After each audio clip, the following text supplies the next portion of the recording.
I'm Charlie Sykes. Welcome back to the Contrary podcast. Boy, we have a lot to talk about today. I'm joined by my good friend, Jonathan Rauch. Thanks for coming back on the podcast, first of all. I am always happy to be with you, Charlie. I enjoy listening to the show, and I even enjoy being on the show. That's actually even more fun. You know, I thought that today's show was going to be obvious that we were just going to be talking about the biggest story of the week, which was, of course, the blue wave, the Trump thumping that took place in the election. And we're going to get to that in a moment. But I have to say that there are stories that genuinely do surprise me that are actually important stories, as opposed to a trivial story. And so if you'll indulge me for a moment, this is breaking as you and I are sitting down here. The justices heard the challenge, the constitutional challenge to President Trump's, tariff regime. And amazingly, at least some of the conservative justices sounded very, very, very skeptical whether or not the president has the imperial power to impose taxes on the American people by whim. Kind of amazing. I mean, can I just read you some of the quotes here? Yeah, please. Because I think people are surprised. I mean, he's been invoking. I mean, just a little bit of background. I mean, he's been invoking this 1977 Emergency Powers Act, which, by the way, does not mention tariffs, and it gives the president the power to, take certain actions during emergencies. He has applied it to all of the tariffs, and and lower courts have said, yeah, that's an abuse of the law. The Constitution, in Article 1, Section 8, Clause 1, says Congress shall have the power to lay and collect taxes, duties, imposts, and excises. So the headline here on the early report from the New York Times is, justices cast a skeptical eye on Trump's tariffs. The Supreme Court questioning of the use of a 1977 emergency law to impose tariffs on scores of countries raised doubt about the centerpiece of the president's economic agenda. So that you have a majority, Justice Amy Coney Barrett said at one point, questioned the scope of Trump's reciprocal tariffs, which she describes as across the board. Is it your contention that every country needed to be tariffed because of threats to the defense and the industrial base? She asked. I mean, Spain, France. I mean, I could see with some countries, but explain to me why as many countries needed to be subject to the reciprocal tariff policy. Chief Justice Roberts says, wait, that's a congressional power. That's not a presidential power. Neil Gorsuch was asking, well, what do you mean that if Congress grants some power, they can never take it back? There's always a ratchet effect. So what you have is one after another, they're asking fundamental questions. And I guess, I don't know, I'm a little surprised because I just didn't think they would have the intestinal fortitude to go after Trump on a centerpiece, especially because there will be economic consequences. I mean, if they rule that he abused his tariff powers, not only do the tariffs in theory go away, but there might be some refunds out there. So I was not expecting this to happen. So, I mean, it's the law, but I've become cynical. What do you think, John? Well, I got to ask you, Charlie, before I tell you what I think, let's lay a few bets. So today was just the oral argument. They say all kinds of things. Yes. What would you guess? You're just guessing, but what would you guess that they would have the cojones to actually overturn some or all of his tariffs and say, you don't have the power to do what you're doing? I think there are probably 6 votes to rule that he does not have the power to do everything that he's done. Now, my guess is it's going to be one of those split verdicts where they're going to say, you don't have the power to do this, you have the power to do this. There might be different reasons that they will use. Some of them seem hung up on the major questions doctrine, which they have cited in the past, which is basically the major question doctrine is that, and they use that to strike down President Biden's forgiveness of student loans, which is that Congress has to explicitly grant you authority to do something. So some may rule against them on that. Some may rule against them on on constitutional grounds. But I don't know. It's very hard to predict how these opinions settle down. But, everybody's takeaway from today's oral argument was that you have 6 justices who are going, wait, didn't we have a revolution about this? Isn't the Constitution explicit? Shouldn't there be an explicit grant of this power in the law? So I don't know. Well, I'll give you a thermometer reading and tell me if you're in about the same place. But reading these headlines, just the headlines, so very amateur view, but reading these headlines, I would guess that the odds that they will actually overturn these tariffs, tell him he can't do it, have increased from possibly 30% to as high as 50%. But I'm guessing there's still only a 50% chance that they will decide at the end of the day to confront him. On what they should do is pretty obvious. He does not have the authority to do what he's doing. The Constitution, as you say, gives the power to tax, which includes tariffs, to Congress and only to Congress. He's claiming an emergency where clearly none exists. The fact that Canadians ran an advertisement he does not like does not constitute a national emergency, even if you're on LSD. And even if it did constitute an emergency, the underlying law does not give him the power to raise tariffs. It gives him the power to regulate. So the law is pretty clearly on one side of this. But here's, Charlie, tell me what you think of this. But I always thought there was kind of an elephant in the room, or maybe it's a dark horse in the race. Pick your metaphor. So this court likes presidential power. We know that, unitary executive. But John Roberts and some of the others are also sticklers for the idea that each of the branches of Congress, of government, has a lane, and it should stick to that lane, but it is sovereign within that lane. That wasn't Madison's idea. Madison wanted all the branches to get up on each other's business. He thought that was healthy. But these guys, especially Roberts, say if something's Congress's job, then we have to make Congress do it by not letting anyone else do it for them. So on that philosophy, they would be likely to say, look, guys, Congress, you need to stop this. The president can't do it. If you want tariffs, vote for tariffs, period. Right. So that might be the way the conservatives go. Yeah, no, I might actually go above the 50%, although I'm also skeptical that they're willing to do something that would be disruptive. I mean, John Roberts, I still go back to his decision on Obamacare, where he basically carved out these sort of very Byzantine ways of approving the individual mandate and whatever. They might choke on that. Trump v. U.S., same thing. Oh, my God. Comes up with schemes to avoid having to do things he doesn't want to do.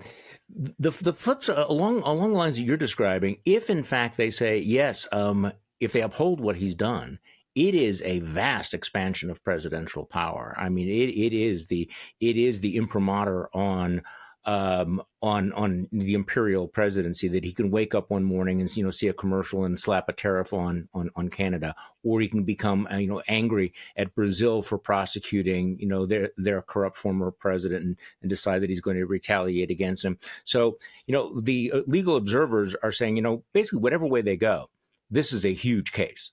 I mean, it would be the first time that this court it would be the first time that many of these justices have really expressed, fundamental skepticism about, excessive executive power. But if they were to green light it, it eliminates almost every limit on it. That's why I think the questions from the conservative justices, I mean, I think it was Neil Gorsuch, and I'm doing this from memory now, was questioning the Solicitor General, who had a very bad day, by the way, very bad day. They were laughing at him at some point, that, well, could Congress basically give a future president, complete power to take any action for, global warming, and, Sauer said something like, well, this administration thinks that's a hoax, and they were all laughing about that. But the question is, can Congress just basically override the Constitution and give up all of its powers? Does, Justice Roberts asking him, well, wait, you're justifying this as, an emergency, an international threat, and yet we're talking about imposing taxes on the American people. They made that explicit. Justice Roberts called tariffs a tax on the American people. So he said that in the oral argument? Yes. My gut sense is with you on this, that they are unlikely to do it. On the other hand, the logic of this is so powerful that we do have a Constitution. We do have an Article 1. We do have a law that clearly has never been applied in this particular way. So again, this is one of those moments where we might be surprised.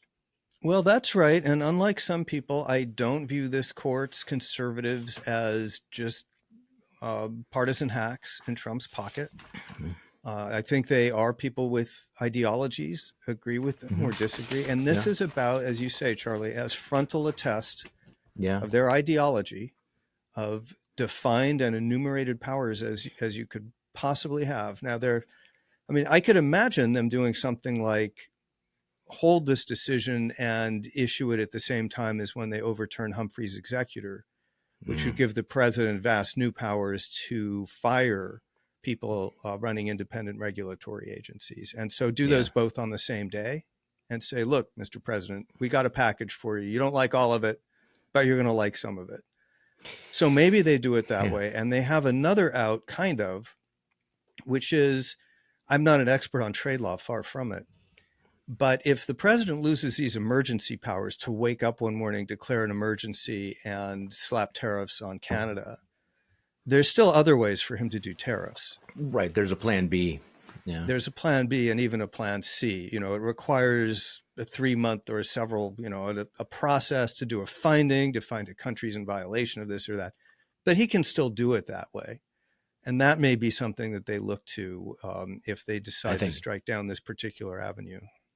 Yeah. Now, the caveat here is that please don't take any of my predictions as being expert, because I am not I am neither a lawyer nor a judge, nor do I play one on podcast. And I remember how many times I confidently went on television and on podcasts like this to predict, well, of course, the Supreme Court is not going to grant the president absolute immunity, from criminal prosecution. They surely would never do that. Slam dunk.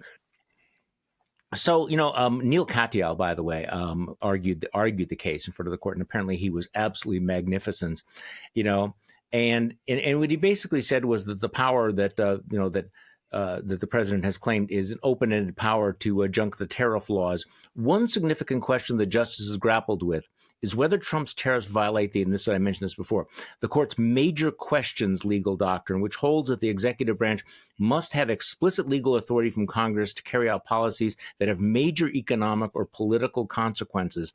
And what's interesting about this is the court's conservative majority has invoked that in the past, as I mentioned, with the Biden administration, on not just on student loan forgiveness, but also on the COVID vaccine mandates and on climate change.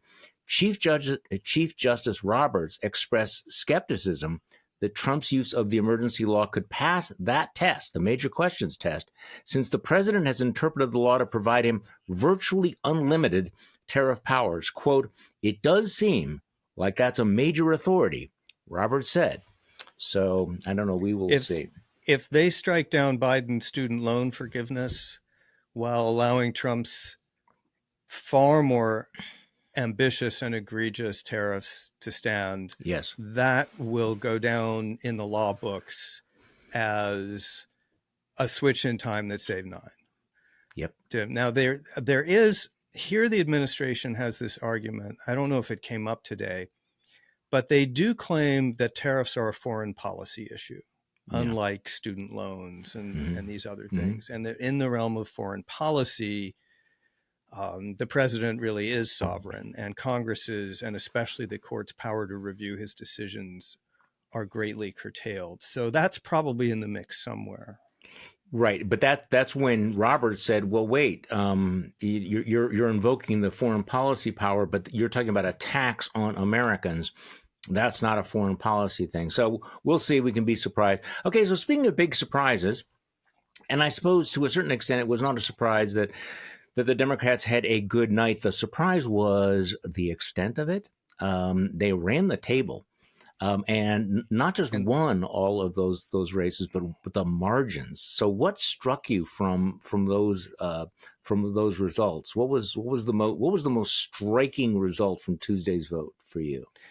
Well, I'll be fired from your podcast, because what I have to say about this is the same thing everyone has to say. Maybe that just means it's obvious. But the first thing to say is what you just said. I think we all knew the direction because the president's approval numbers are low and because his policies are unpopular, including even on immigration now. But I thought these races would be closer. I did not see some of the double-digit outcomes that we saw. I did not see New Jersey, the Dems basically running away with that race. It looks like this was a set of races in which people who wanted to vote against Trump were much more motivated to come out than people who wanted to vote for him. Trump himself said that. He, on what is it, Truth Social, said the reasons this happened are the government shutdown and he wasn't on the ballot. And I think that's probably true. But yes, the margins sent a message. This was some angry voters who had something to say. A second thing we learned from this is that Trump has way outrun his mandate. He's just gone off in directions that the voters don't support. And that's why they sent that message. They didn't vote for all the crazy stuff he's doing. They voted for lower prices and a more effective leader than they thought they were getting from Joe Biden. And by the way, we're going to have peace in Ukraine and in the Middle East overnight. Yeah. Well, he did do the border, so that's under control.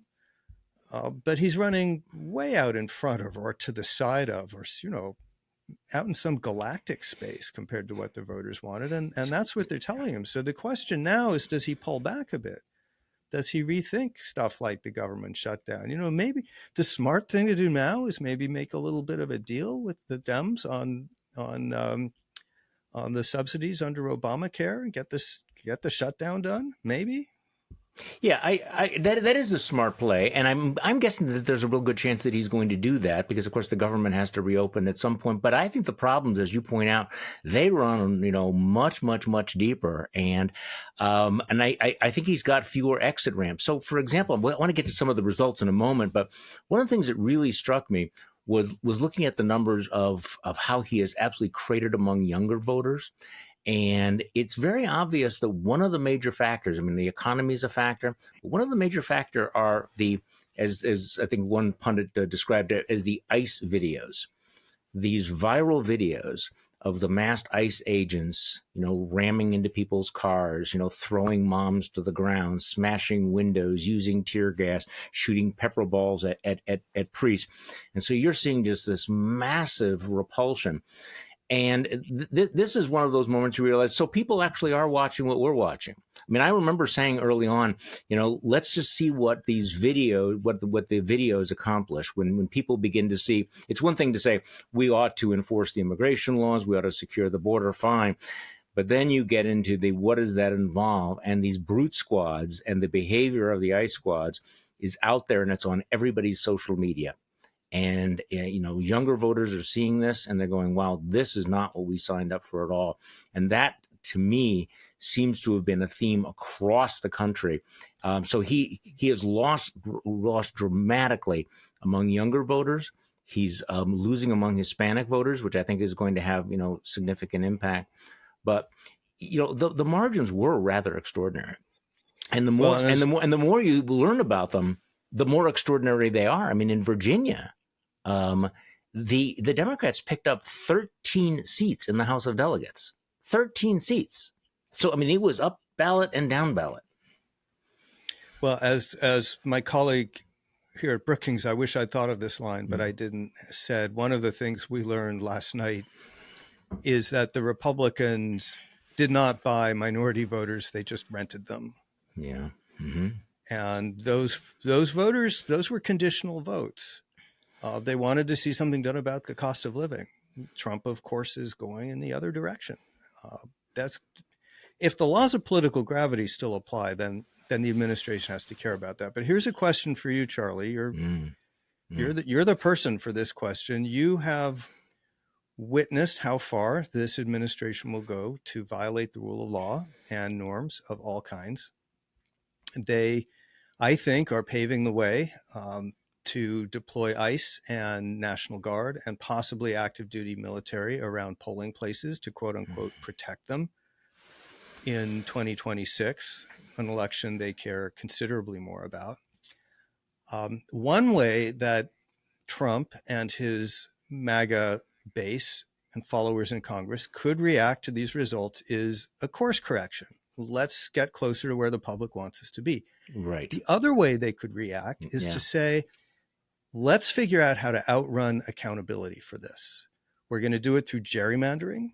We're going to not acknowledge if Democrats win the House or the Senate in the next election. We are doing a dry run rehearsal now for not seating Democrats who win the next election in Congress.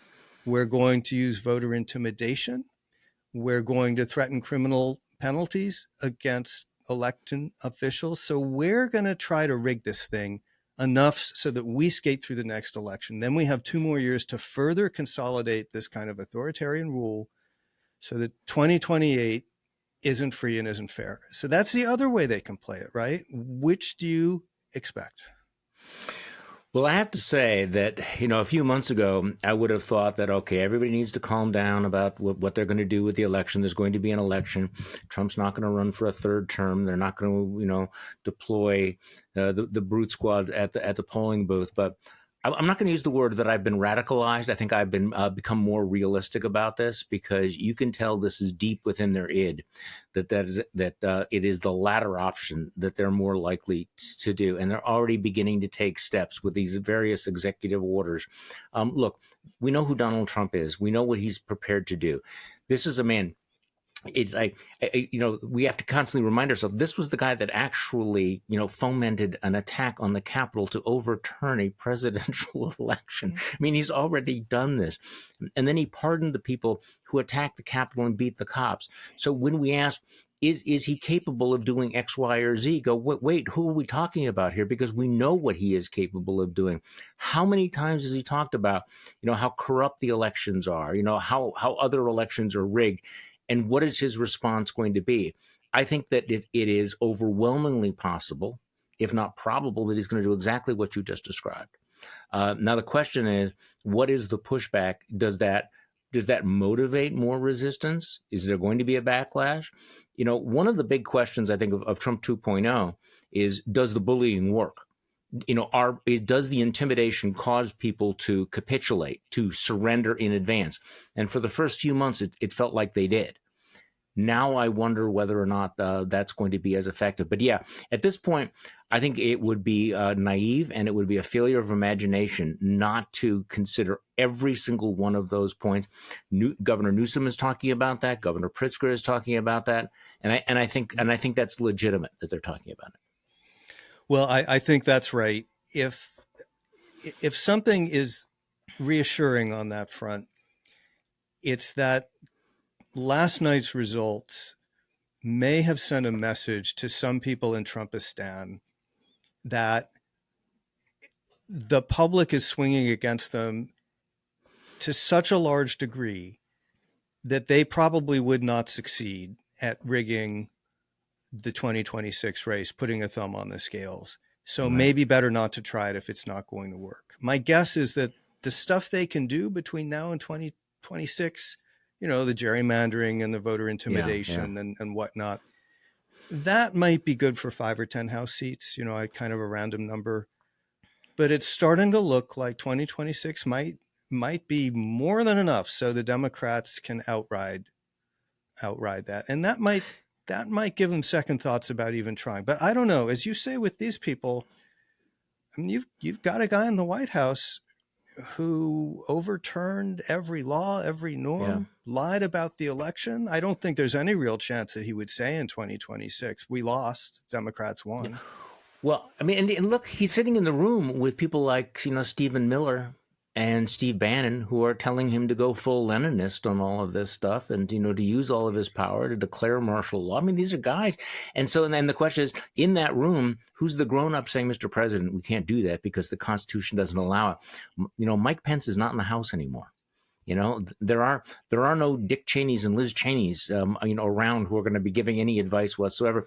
But to your point, and this is actually, I've started thinking about this, when you start to see this kind of wave coming, it's not going to affect necessarily the Trumpistan people because they're too deeply invested, right? I mean, there's too much sunken cost. But I wonder about all of the other institutions of civic life and civil culture out there that have figured out we just need to, bend our knee as deeply as possible to this regime because, it rules by fear and favor and we have to stand on our right side. At some point, does it begin to dawn on them, they might not be in power forever. And so maybe you ought to rethink what you are willing to surrender, what you're willing to give up, what kind of graft you're willing to engage in, because there will come a time when they will be gone and somebody else will be in power. And you're going to look back on this in a different way. I mean, like, think about all of the corporations and the billionaires and the millionaires who are funding that stupid ballroom, there's just the in public graft of all of that, or the people who have decided to pay off, Trump and his family members with crypto. At some point in the back of their mind going, geez, this works as long as, we have the 1,000-year Reich. But what happens if there's a new sheriff in town? What happens if this is not forever? And so I would hope that some of them would at least start hedging their bets. I might not hope, think that they might, in their own cynical way, begin hedging their bets. Well, there's a lot to say about that. I think the civil society institutions, the law firms, some of the many of the universities and so forth have already figured out that I think so. that caving does them no good. And that standing up is strategically as well as morally a better thing to do. The law firms that caved in have taken a real hit in terms of their own client base and their reputations. Justifiably so. Justifiably so. Harvard won, a landmark victory in court and so forth. I think our allies overseas have started to figure out, don't kowtow. You do some stuff, you do some negotiations, but the administration's going to settle for an apparent victory. So they've started to figure out how to game it. So I think society is beginning to adjust in positive ways. The question, again, I think you're the only Republican or former Republican on this program right now, is does the Republican Party begin to adjust? Because again, there are two ways they can go. One way is, geez, this guy's unpopular. He's dragging us down. Let's move on. Because we know there's a lot of people, I think they include John Thune, for example, who really are not enthusiasts. They're just, they're scared and they're timid. So that's one way they could go. But the other way they could go is the way I think MAGA wants to go, which is they want to have a one-party country. And they are willing to do whatever they can do to get that result. I firmly predict, based on his past behavior, on the Republicans' past behavior, that they would not acknowledge a Democratic victory in the 2028 elections. I'm not saying they get away with not acknowledging it, but they will not voluntarily accept defeat and turn over power. So that's the other way they can go, double down on the strategy of one-party rule. So I thought I was going to answer this one way, which is that, of course they're going to stick with him because, I mean, part of the dynamic that people need to understand is, I get asked, well, when Republicans realize they might lose, for the election, will they break with Trump? The answer is no, because there's a big difference between losing a general election and losing a primary. If you lose a general election, you're still part of the tribe. You lose the primary, you're cast into outer darkness, and with this, 6 to 7 of us out here. I'm also not sure that he has the majority in the Senate right now to do some of the things that I think that he would like to do. So, for example, what do you make of the fact that he's demanding that they eliminate the filibuster? And the senators, including John Thune, are basically saying, no, we're just not doing it. And this is one of the very, very few times when they have resisted him. And I don't know whether you watched any of the video of his post-election rant to the senators. It sort of looked to me, I mean, he was rambling and he's going on and on about blue slips. And, maybe I'm just projecting, maybe it's just wish casting, but some of those senators just like, we're just sick to death of this shit. I mean, they're just sitting there going, what is this? He still needs 51 votes in the Senate to do a lot of the things he's going to do. But I think that there's almost no chance that the Republicans are going to break with him. Is there a point at which they will go, I'm sorry, we're not going to, allow you to steal another election? I don't know. Part of what's happening now is you are starting to see a little bit, I don't want to say civil war, but you're starting to see some of the cracks in the coalition of, what post-Trump MAGA is going to look like, how extreme it's going to be. You see this with what's going on with the Heritage Foundation. I mean, we're at a moment where conservatives are having a serious debate. I can't even believe I'm about to say this. Like, okay, is being a Holocaust denier and a fan of Adolf Hitler, is that perhaps a bridge too far for us now? I mean, we have moved the Overton window, and apparently, how do we feel about that? Yes, I mean, should we cancel someone for saying that we want to, kill Jews? It's and the fact that the Heritage Foundation, which for the youngs who are listening to us, at one time was the intellectual beating heart of the conservative movement, that they can't seem to make up their mind about this, tells me that there are many paths out there. They're all kind of ugly, but we don't know where they're going. But there's clearly a push-pull for power and influence. My concern is that you're right about the extremism, because you have guys like J.D. Vance who have decided that they are not going to be outflanked on the right. So if there's a big debate between the Mensheviks and the Bolsheviks say, we will never give up power, we will never have elections again, where does J.D. Vance come down? There's going to be the hardcore people who will go and bend the knee to the Steve Bannon and say, we will take the most extreme possible position. But we don't know at this point how far they're willing to go. But I think the darkest suspicions are all valid. So I liken this to, maybe you remember high school physics and those diagrams that illustrate potential energy as a ball bearing at the top of a hill, a sombrero-shaped curve. And it has high potential energy, but it could go down either side and wind up with radically different outcomes. And that's what we're circling with in this whole conversation. We have these two extremely different paths that the party and thus the country could follow. And right now, I think it could go either way.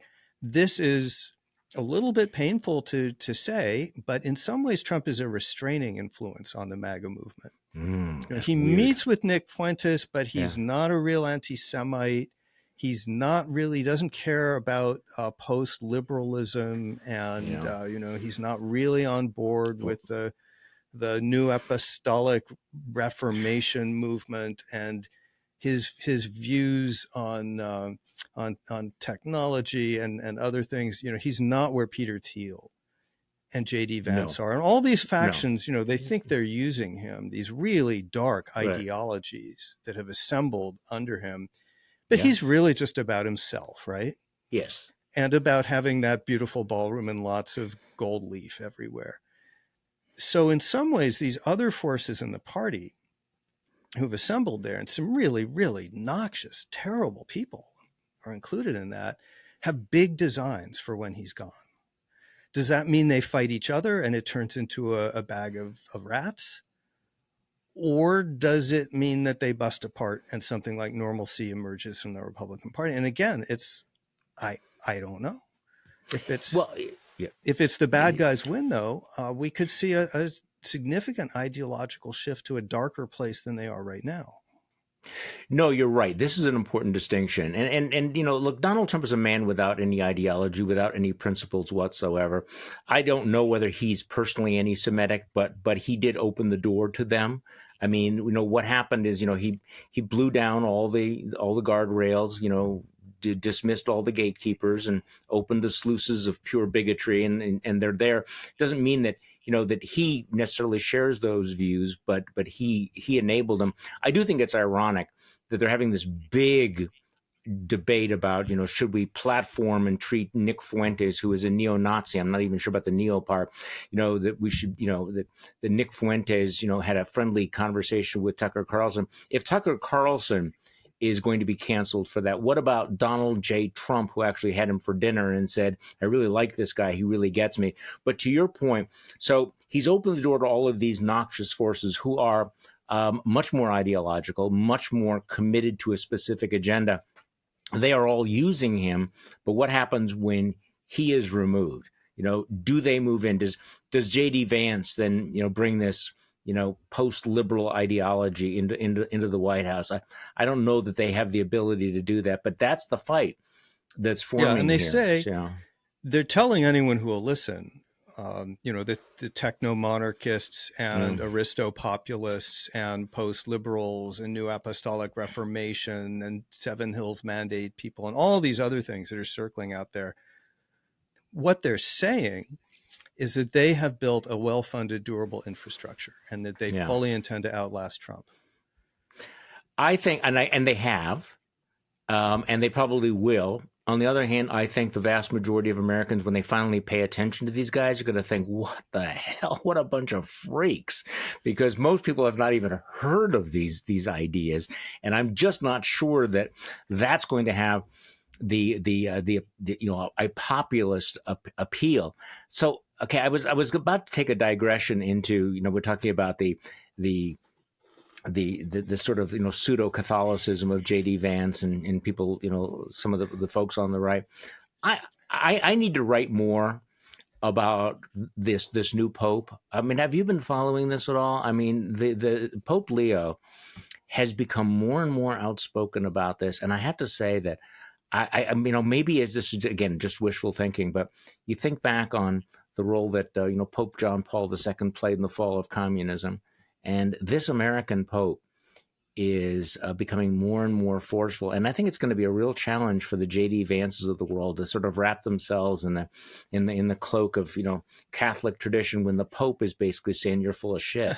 And he says it in English, too, which makes a difference. Yeah, I asked. So everything I know about the Catholic Church, or almost everything, is from a wonderful columnist called Father Tom Rees, who's been a church observer for many years.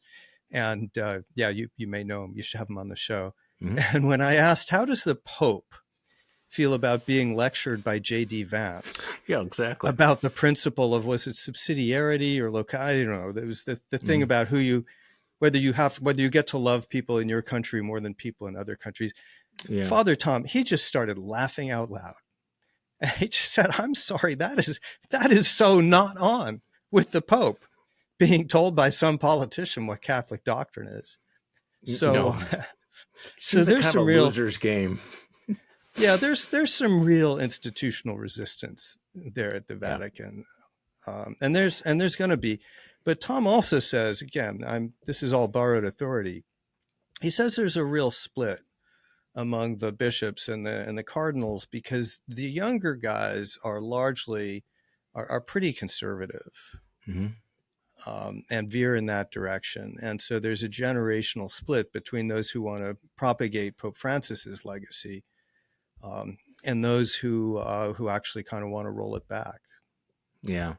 So let's go back to the election just for a moment in the few minutes that we have left. Because I almost want to defer this conversation because I think that's one of the things that I work on in life. I don't know about you, is I want to celebrate the good things. I don't want to just let them go. I think that we are programmed as human beings to, focus on the threats and everything. And then something good happens and we don't actually celebrate the wins enough. So I think, take a deep breath. What happened was very, very positive. But now Democrats have to decide, what is the lesson they take from this election? What is the model for the future? Who is the future face of the Democratic Party? I have been arguing that, look, it's right in front of you. It is these two women, these two, congresswomen who won these landslide victories in really kind of swingy states, Mikey Sherrill and Abigail Spanberger. There are people like Alyssa Slotkin who win in Michigan. There are people who win in swing district. And yet there's a huge branch of the punditocracy in the Democratic Party that really thinks that the future of the party is coming out of New York City, is Zoran Mandami. What do you think?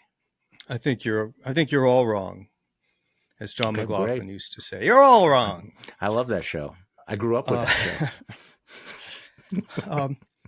So I'm a centrist. I'm the sort of person who's been saying for years the Democrats should move to the center, not just for political reasons, but because, the crazy gender queer stuff and identity politics stuff is crazy.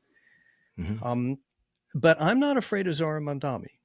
I want to give the guy a shot. And the reason for that is that I think we're facing a different kind of swing electorate than we faced back in the day when swing voters, the ones who are going to decide the presidential race, not the 40 to 45% of both parties who would just vote on party lines.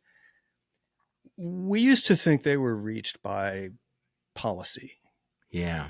Taxes up or down, Medicare, Medicaid, and that's still true to some extent. But what a lot of them want to see is three things: energy, authenticity, harnessed in the direction of change. And they're not that ideological. And a big problem the Democrats have had is showing any of those three things. They look like an old, tired party of the status quo.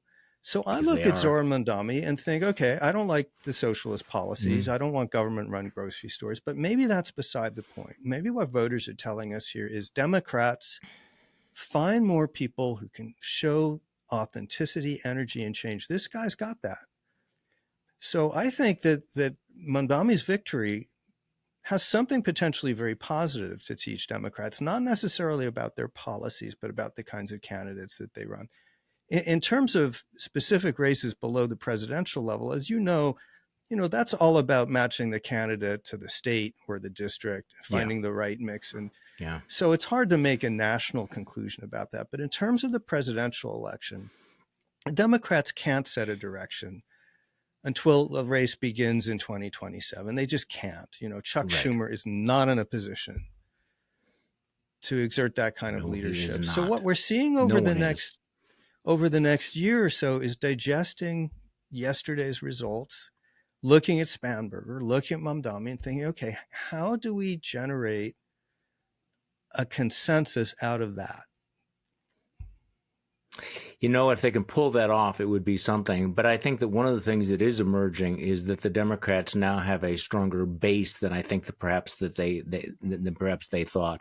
You start thinking about what the field might look like, the kinds of influencers out there. And it is more impressive than it was perhaps a couple of years ago. I mean, I think there needs to be that turning of the page from the geriatric leadership, the same old. They cannot be the party of the status quo. You're absolutely right. They cannot be the slick same old.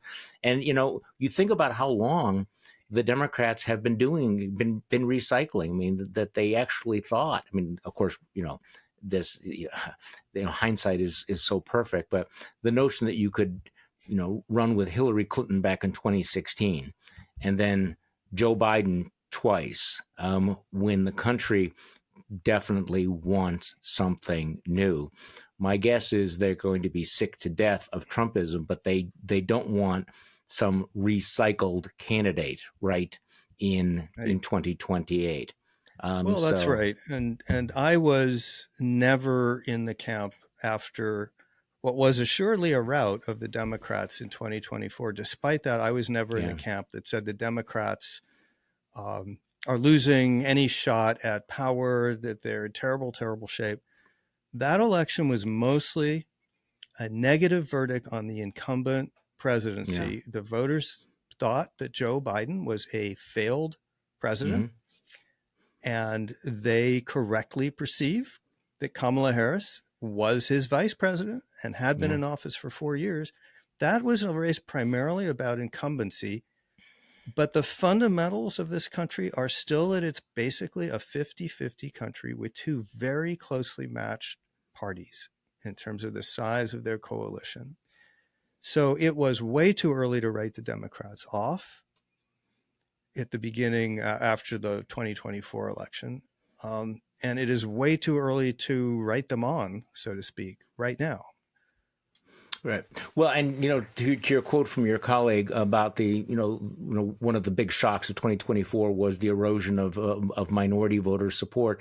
If it does turn out that Republicans were renting them rather than buying them, then there's an indication that things can, that there is a course correction that you can get that back. And by the way,